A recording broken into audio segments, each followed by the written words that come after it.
ഈശോയിൽ സ്നേഹം നിറഞ്ഞവരെ, പോളണ്ടിലെ നാസി തടങ്കൽ പാളയത്തിൽ നിന്ന് അതിശയകരമായി ഒരു ചെറുപ്പക്കാരി തടവ് ചാടി.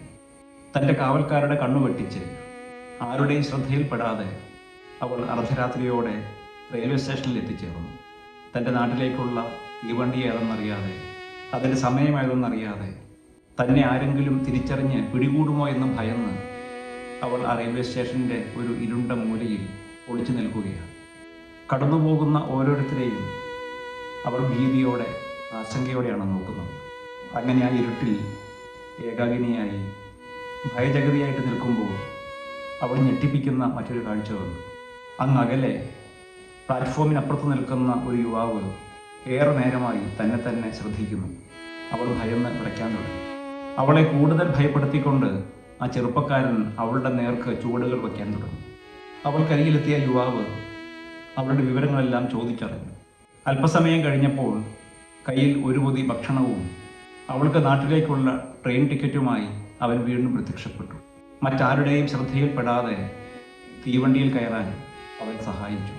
യാത്ര പറയാൻ നേരം ആ യുവാവിൻ്റെ കൈത്തലങ്ങൾ തൻ്റെ കരങ്ങളിൽ അമർന്നപ്പോൾ അവൾ അറിയാതെ ഓർത്തുപോയി, ഈ ചെറുപ്പക്കാരൻ്റെ കൈകൾക്ക് എന്തു തഴമ്പാണ്, എന്തുറപ്പാണ്. ഏതാനും വർഷങ്ങൾ കഴിഞ്ഞപ്പോൾ പോളണ്ടിലെ ക്രാക്കോവ് എന്ന ഇടവകയുടെ മെത്രാനായി തിരഞ്ഞെടുക്കപ്പെട്ട വ്യക്തിയുടെ ചിത്രം പത്രങ്ങളിൽ വന്നപ്പോൾ ആ ചെറുപ്പക്കാരി ആ ആളെ തിരിച്ചറിഞ്ഞു.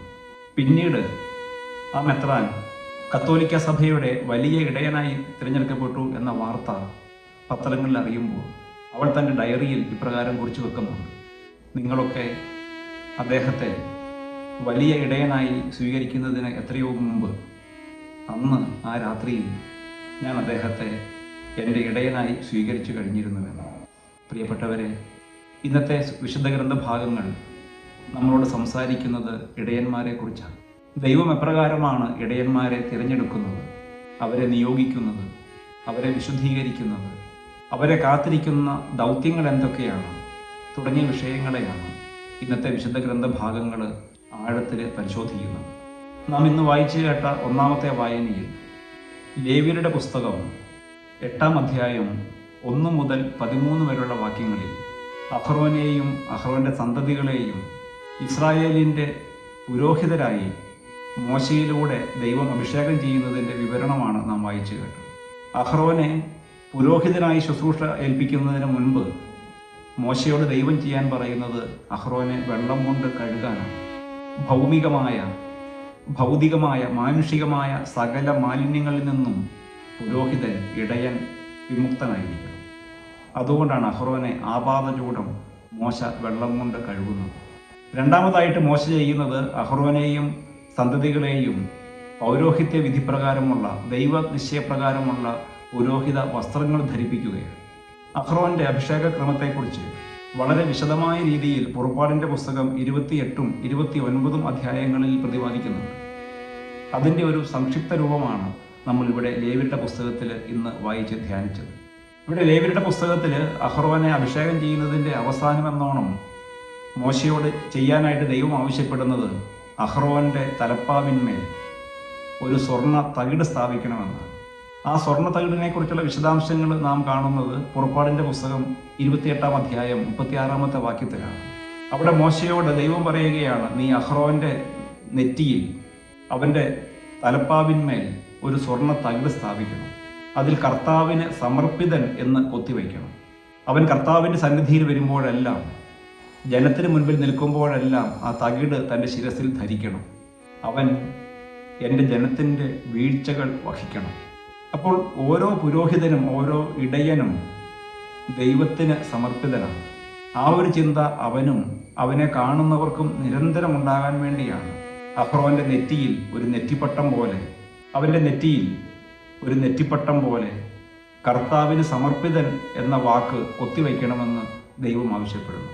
താൻ വിളിച്ച് സ്വന്തമാക്കുന്നവരെ എപ്രകാരം ദൈവം വിശുദ്ധീകരിക്കുമെന്നാണ് രണ്ടാമത്തെ വായനയിൽ നാം ശ്രവിച്ചത്. യെശയ്യാ പ്രവാചകന്റെ പുസ്തകം 6-ാം അധ്യായം 1 മുതൽ 8 വരെയുള്ള വാക്യങ്ങൾ. അവിടെ ദൈവത്താൽ പ്രത്യേകമായി വിളിക്കപ്പെടുന്നവരാണെങ്കിലും ഇടയന്മാരെല്ലാവരും, സമർപ്പിതരെല്ലാവരും മാനുഷികമായ ചുറ്റുപാടുകളുടെ തടവുകാരാണെന്ന് ഇന്നത്തെ വിശുദ്ധ ഗ്രന്ഥഭാഗം സൂചിപ്പിക്കുന്നു.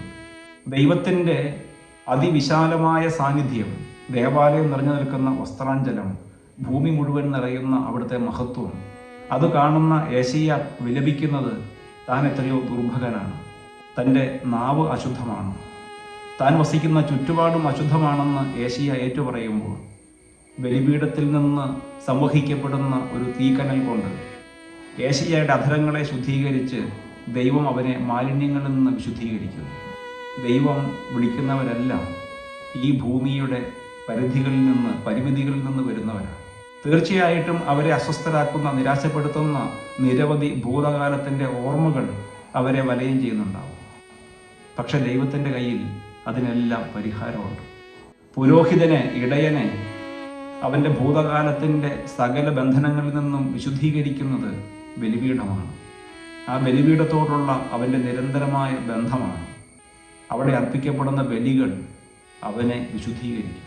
മൂന്നാമത്തെ വായനയിലേക്ക് വരുമ്പോൾ നാം കാണുന്നത് ദൈവം വിളിക്കുന്നതിൻ്റെ മാനദണ്ഡത്തെക്കുറിച്ചാണ്. അവിടെ പൗലോസപ്പോസ്തലൻ എടുത്തു പറയുകയാണ്, ലൗകിക മാനദണ്ഡം അനുസരിച്ച് നമുക്കാരെയും ഒരു വിളിയെയും അളക്കാനോ പരിശോധിക്കാനോ സാധ്യമല്ല. കാരണം ലോകത്തിൻ്റെ മാനദണ്ഡം വെച്ച് നോക്കുമ്പോൾ ദൈവം വിളിച്ചവരെല്ലാം പരിമിതികളും കുറവുകളും ഉള്ളവരാണ്. വിക്കനായ മോശയെ നമുക്ക് പരിചയമുണ്ട്, ബാലനായ ദാവീദിനെ നമുക്കറിയാം, തീരെ ചെറിയവനായ സാമുവേലിനെ നമുക്ക് പരിചയമുണ്ട്, ദൈവത്തിൻ്റെ വിളിയിൽ നിന്ന് ഒളിച്ചോടുന്ന യോനയെ നമുക്കറിയാം. ഇങ്ങനെ മാനുഷികമായ ധാരാളം കുറവുകളുള്ളവരായിരുന്നു ദൈവത്താൽ വിളിക്കപ്പെട്ടവർ, തിരഞ്ഞെടുക്കപ്പെട്ടവർ. പക്ഷേ ദൈവാനുഭവത്തിലൂടെ അവർ സഞ്ചരിച്ചു തുടങ്ങിയപ്പോൾ അവർ ദൈവത്തിൻ്റെ വക്താക്കളായി മാറുന്നത്, പ്രതിപുരുഷന്മാരായിട്ട് മാറുന്നത് എത്ര വേഗമാണ്. ഇതേക്കുറിച്ചാണ് നാം ഇന്ന് വായിച്ചു കേട്ട മൂന്നാമത്തെ വായന. കോറിന്തോസിലെ സഭയ്ക്ക് എഴുതുന്ന ഒന്നാമത്തെ ലേഖനം 1-ാം അധ്യായം 26 മുതൽ 35 വരെയുള്ള വാക്യങ്ങളിൽ പൗലോസപ്പോസ്തലൻ വിവരിക്കുന്നത്. അവിടെ പൗലോസ് പറയുകയാണ്, വിജ്ഞാനികളെ ലജ്ജിപ്പിക്കാൻ വേണ്ടിയാണ് ഭോഷന്മാരായ നമ്മെ ദൈവം വിളിച്ചത്.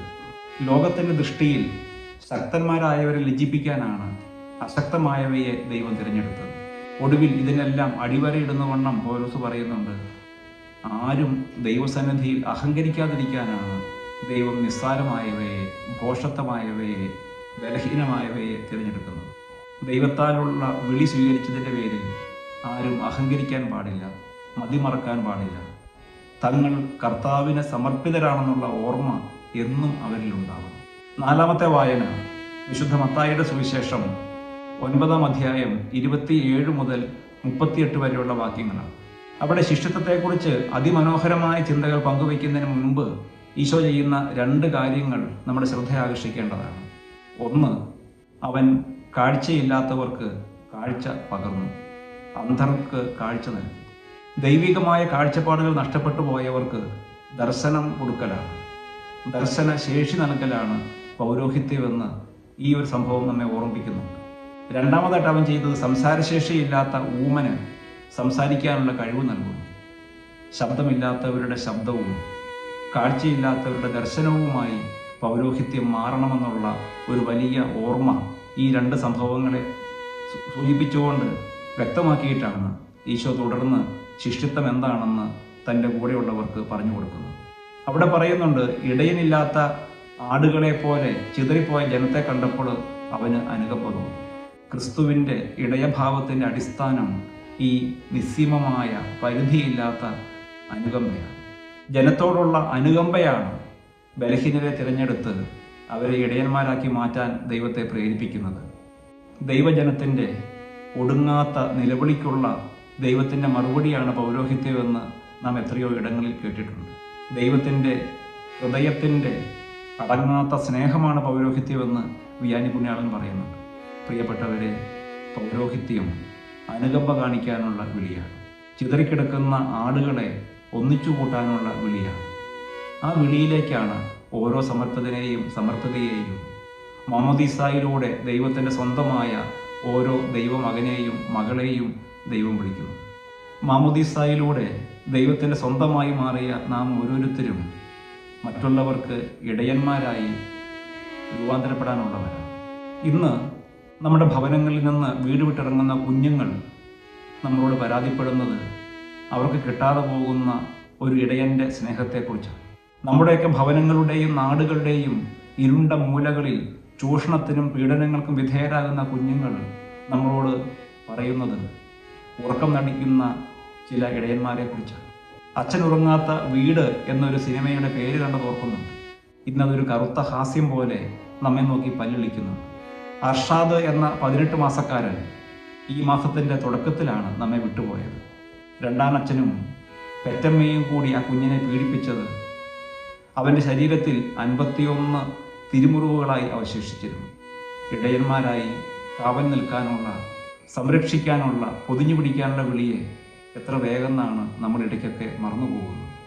മൊബൈൽ സ്ക്രീനിൻ്റെ നീല വെളിച്ചം നമ്മുടെ എത്ര കുടുംബങ്ങളെയാണ് ഇരുട്ടിലേക്ക്, കണ്ണുനീരിലേക്ക്, അകൽച്ചകളിലേക്ക്, വിവാഹമോചനങ്ങളിലേക്ക് വളരെ വേഗത്തിൽ തള്ളിവിടുന്നത്. അപ്പൻ്റെ മൊബൈൽ ഫോണും അമ്മയുടെ ടിവിയുമാകാൻ കൊതിക്കുന്ന കുഞ്ഞുങ്ങൾ നമ്മുടെ സമൂഹത്തിലുണ്ടെന്ന് നാം മറന്നു പോകരുത്.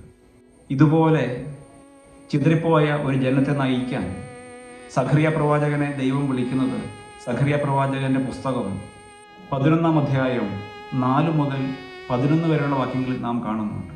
അവിടെ സഖറിയായോട് ദൈവം പറയുകയാണ്, കൊലയ്ക്ക് ഒഴിഞ്ഞു വയ്ക്കപ്പെട്ട ഈ ജനത്തിൻ്റെ ഇടയനായിട്ട് നീ മാറണം.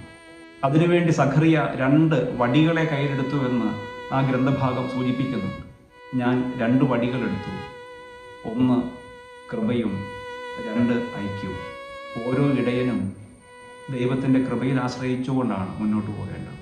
സ്വന്തം ബലത്തിലും പദ്ധതികളിലും ആശ്രയിക്കുന്നവർക്ക് പലപ്പോഴും പരാജയത്തിൻ്റെ കയ്പുനീര് കുടിക്കേണ്ടതായിട്ടുണ്ട്. എന്നാൽ ദൈവത്തിൻ്റെ കൃപകളിൽ ആശ്രയിക്കുന്നവർക്ക് മോശയെപ്പോലെ കടലിനെ പിളർക്കാനും, മരുഭൂമിയിലൂടെ ജനത്തെ നയിക്കാനും, പാറയിൽ നിന്ന് വെള്ളം പുറപ്പെടുവിക്കാനും, ആകാശത്തു നിന്ന് കാടപ്പക്ഷികളെ വരുത്താനും ഒക്കെ സാധിക്കും. ദൈവ കൃപയെന്ന വടി നമുക്ക് ആവശ്യമുണ്ട്. നമ്മുടെ കാലുവഴുതുന്ന എല്ലാ ഇടങ്ങളിലും അത് നമുക്കൊരു താങ്ങായിട്ട് മാറിക്കൊള്ളും. ഹൃദയം കഠിനമാകുന്ന ഫറവോന്മാരുടെ മുൻപിൽ അത് അത്ഭുതമാകുന്ന, പാമ്പാകുന്ന, രൂപാന്തരപ്പെടുന്ന അത്ഭുതങ്ങളായിട്ട് മാറും. കൃപയെന്ന വടി നമ്മൾ നഷ്ടപ്പെടുത്തിക്കൂടാ. ഓരോ കൂദാശയിലൂടെയും ദൈവത്തിൻ്റെ കൃപകളെ സ്വീകരിച്ചുകൊണ്ട്, ബലിപീഠത്തിൽ നിന്ന് കൃപകളെ സ്വീകരിച്ചുകൊണ്ടാണ് നമ്മൾ ഈ കൃപയെന്ന വടിയെ മുറുകെ പിടിക്കേണ്ടത്. രണ്ടാമത്തേത് ഐക്യമാണ്.